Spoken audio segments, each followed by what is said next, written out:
এই তো কয়দিন আগে ২৪শে জানুয়ারি আমি সচিব আঙ্কেলের সাথে গিয়েছিলাম। সেই মজার জায়গা কুঠিবাড়ি রবীন্দ্রনাথের। এটা হলো কুষ্টিয়া শহর থেকে খুব বেশি দূরে না। মোটামুটি ১৮ কিলো ১৭ কিলো এরকম দূরে। সচিব আঙ্কেলের সাথে যাওয়ার পরে সেখানে যারা গাইড ছিল তাদের সাথে এদিকে সেদিকে দেখলাম। এই যে অপরূপ দৃশ্য দেখেন, অনেক ভিজিটর ছিল। আর এখানে গেলে কিন্তু একটা খাবার মজা আছে, সেটা হলো কুলফি বরফ আপনি পাবেন।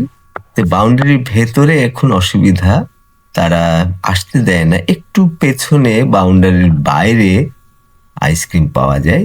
আর দর্শনার্থী দেখেন অনেক, আর পরিচর্যাটা অনেক ভালো। আপনি অনেক আগে যদি গিয়ে থাকেন এত সৌন্দর্য পাবেন না। যত দিন যাচ্ছে তত এই রবীন্দ্রনাথের শিলাইদহে যে কুঠিবাড়ি সেটা আরো সৌন্দর্য বর্ধক হিসেবে ধরা দিচ্ছে, কারণ সেখানে বিভিন্ন ফুলের গাছ, তারপরে ঘাস, আবার স্থাপনা তৈরি হচ্ছে।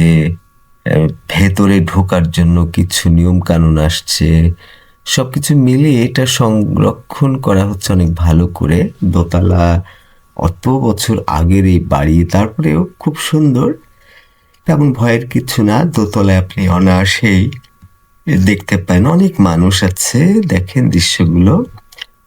এই যে পশ্চিম পাশে পুকুর আছে, এই যে সচিব আঙ্কেল, এই পুকুরে এখানে আবার কিন্তু একদল বাউল ধরনের তারা গান গাচ্ছিল।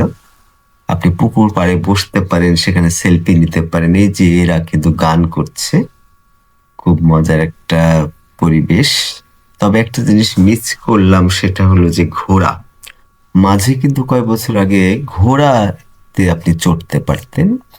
কিছু টাকা দিয়ে ঘোড়ার পিঠে আপনি চড়তে পারেন, বেশি সময় হলে বেশি টাকা এরকম। তো সেই ঘোরার সুযোগটা এখন নাই। দর্শনার্থী অনেক বেড়েছে, তারপরেও কোনো কারণে হোক ঘোড়ার বিয়েটা বাদ গেছে। এই যে সচিব আঙ্কেল কি চমৎকার পুকুরের পাশে শান বাঁধা, সেখানে সে মোবাইল একটু দেখছে। আমি ভাবলাম যে একটু সেলফি নিয়ে আমাকেও একটু আপনাদের সামনে তুলে ধরি। তার মানে আপনাদেরকে দেখানোর থেকে আমার নিজেকে নিজে